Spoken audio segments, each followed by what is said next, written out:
Thank you, and pardon my laptop. I'm not sure I can see either one of these without it. So I'm going to start by discussing, kind of in the context of this session on implementation, our optimizing consent rate in pilot newborn screens, and then Mike's going to talk about kind of comparing biochemical versus sequencing. Okay, here are my disclosures. So just as a reminder, ScreenPlus is a consented analyte-based newborn screening program. We're running it in conjunction with the New York State Newborn Screening Lab. One aim is to do long-term follow-up of identified infants to kind of assess pre-symptomatic outcome. And then the third aim is to assess the ethical, legal, and social implications associated with screening for complex disorders. And we're doing that using both parental surveys as well as interviews. Our pilot panel is shown on the right, and it's a multi-tiered panel. There's 2 levels of biochemical. If they're abnormal, then we do DNA sequencing of the relevant gene. We're getting some fun data back. We're up and running. And I think that what I'm going to be focusing on is the data that we're getting back so far about our recruitment and consenting process. So why is this so important? You know, if you look on the left here, these are the published enrollment rates that I could find for opt-in type of pilot newborn screens. They're de-identified here, but you can see that the range of people who decide to participate in these studies is anywhere between 5 and 99%. That's a huge rate, a huge difference. It's very important to note that these are all different studies. They're looking at different things, sequencing versus analyte-based. Some of the recruitment methods are fully passive, some are fully active, written, verbal. This is apples and oranges and watermelons all being compared, but this is what is published. Also, that the mode of consent, of assessing what the consent rate is, also varies by these numbers. Some were saying, you know, X number of parents of all the babies born at the hospital, that's their consent number, versus of all the babies that we approached. But you can see that it's challenging to get consent for pilot newborn screening studies.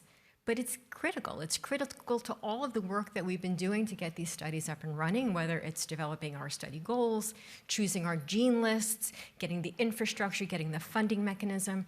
And it's also critical to our study outcome. We have nothing unless we recruit effectively. So in order to, you know, really enhance efficiency of our models and the capture of our data, we really need to optimize our consenting methodology.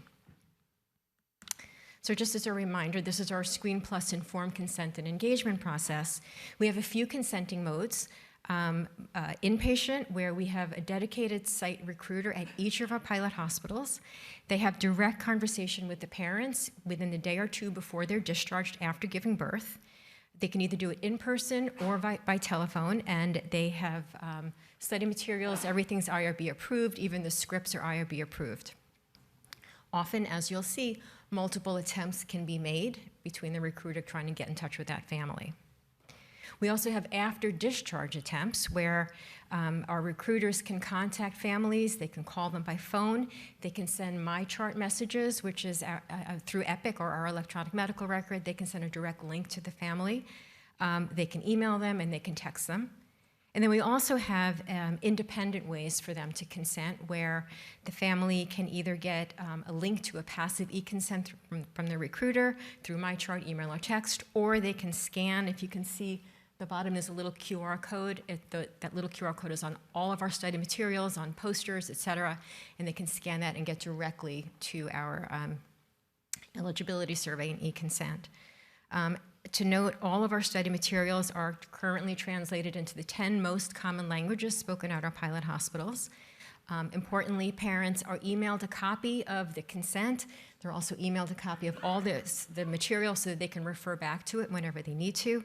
And then at the end, I'll show you some of the data from our initial LC surveys, where we're getting feedback on parents who choose to participate and on a small number of those who choose not to participate. So far, this is data as of a few weeks ago. We have 24,276 babies entered into our REDCap database. Of those, 81%, or 19,581, of those parents actually had a discussion. They were approached by their recruiter. Of those, 59% actually enrolled their babies in the study, 17% declined to participate, and 24% said that they didn't have enough information, they didn't want to make a decision, and then over time, if they hadn't made a decision by the time the baby aged out of the study, we call those decline by default. You could see that on the bottom, you can see how our enrollment rate has really increased by 815% just in the past year, which clearly coincides with all of our hospitals. Finally, contracting's done, everything's done, so they're all up and running. So what do we know about recruiting parents who decide ultimately to consent to participate? What is it about those parents that we can learn? So we've learned that 91 of them consent while inpatient, during that time between birth and discharge. 6% consent after discharge, and only 4% do it independently. 95% of those parents tell the recruiter either in person or on phone. We actually have, I forgot to mention, IRB approval so that the recruiters can obtain verbal consent. So most of that is done with the family telling the recruiter, yes, I've heard it, I understand it, I want to participate. There are multiple attempts that need to be made. An average of 1.5 attempt is made by the recruiter for each consent that we end up getting, and that difference based on whether they're inpatient, after discharge, or independently. And although we spent a lot of time and a lot of money translating all of our documents, 86% of everything is being done in English. How about those parents who consent specifically while inpatient, which is the bulk of them? That's 10,391 of our families. So on the left, you'll see the rate of successful consent, and we are tracking everything. Our recruiters track every time they walk into the patient room, they track what's said, they track the outcome, and we have up to 6 attempts per family. And you can see here, though, that 92% of the consents are made in the first 2 attempts. The vast majority of them are in the light green, which are directly in person, face-to-face. The darker green shows a few that are done by phone. Those were really mainly done during the height of COVID when they couldn't go into the room, so they would call them while there were still inpatients in the room. But after that, the 3rd, 4th, 5th, and 6th attempts, there's a lot of attempt made, but the success rate declined significantly. So there were 14,673 total attempts. Importantly, 24% of the time that the recruiters would go into the room, the parents were unavailable, the mom was sleeping, she was showering, she couldn't chat. And sometimes 6% resulted in a discussion, but no decision. So this averaged 1.4 attempts. If we then look at those who consent after discharge, you can see that those numbers vary as well.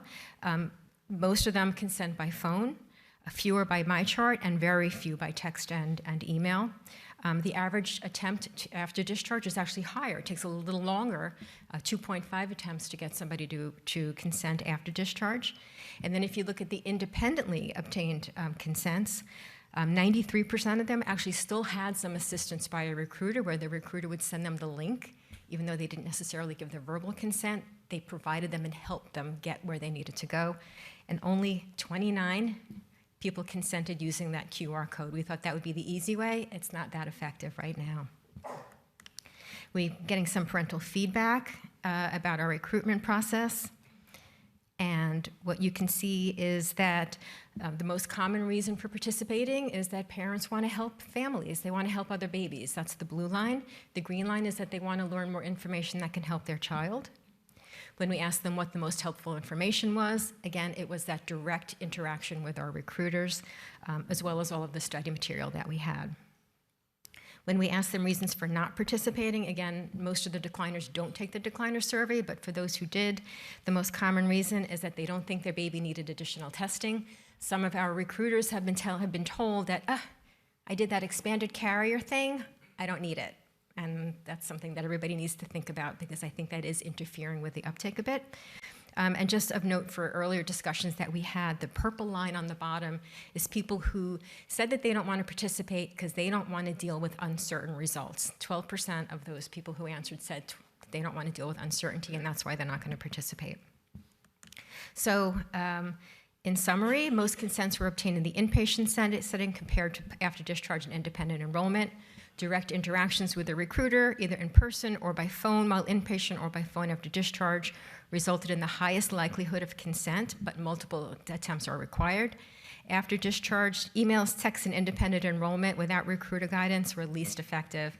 And now we're going to be working on some time efficiency models that we can hopefully help and share, and it'll help everybody in their informed consent process for all the important studies going on.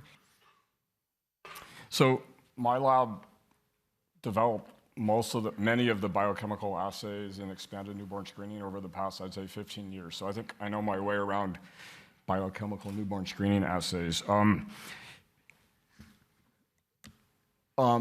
So I think liquid chromatography, tandem mass spec is the way to go for these multiplex biochemical assays. And this is the engine behind ScreenPlus. I think no other technique on the table can compete with this. And it's used routinely in several newborn screening labs worldwide. Just to show you, this is kind of where we are. This is 27 diseases done in 2 minutes per baby by LC mass spec, including the 14 conditions that we do in ScreenPlus, shown in red. Now, despite this, I'm a big fan of newborn sequencing because I think this is going to peter out at around 40 or 50 diseases. I don't see biochemical assays for many of the diseases on the list in expanded newborn screenings. So I'm a big fan, okay? But, there's a few buts. When you have a good biochemical assay, I think it greatly outperforms first-tier newborn sequencing. I will show you this for metachromatic leukodystrophy. So we did a pilot study of 28,000 babies. We found one confirmed case of MLD. We had 0 false positives and 0 false negatives. Now, how is that possible? You had no false positives. We had 0 false positives and 0 false negatives, and it's published in Genetics and Medicine. You can read it. So this works well. We also sequenced 125,000 human ARSA genes, the gene behind MLD. Yes, 125,000 sequences. The false negative rate we can estimate with high confidence by using the allele frequencies and the Hardy-Weinberg assumption. It's about 50%. So we miss about half the cases if we call out only pathogenic and likely pathogenic variants. Not so good. But the false positive rate depends on how you define it. But if you call out pathogenic, likely pathogenic, and VUS, the false positive rate is massive. And that's the reason behind not calling out VUS, as you know.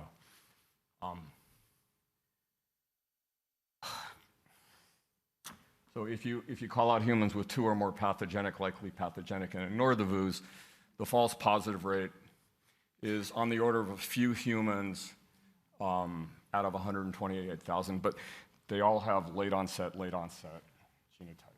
So this is the problem of calling out just pathogenic. I think you're going to have to focus at least one of the variants being severe. Otherwise, you're going to have a bunch of late onsets that probably never present. So it's more complicated than calling out just pathogenic, likely pathogenic. This is all published, by the way. So let me conclude just in 30 seconds. So England just approved LibMelD for treatment of MLD, the most expensive treatment in the history of England medical system. We should screen for MLD biochemically and not just by DNA. We should not, because England is doing DNA, we should not abandon the idea of doing it by biochemical because it'll massively outperform the DNA, okay? And so, yet the sequencing, we need to focus on diseases for which there's no biochemical screen on the horizon, but MLD is not one of them. Okay, thank you. Thank you.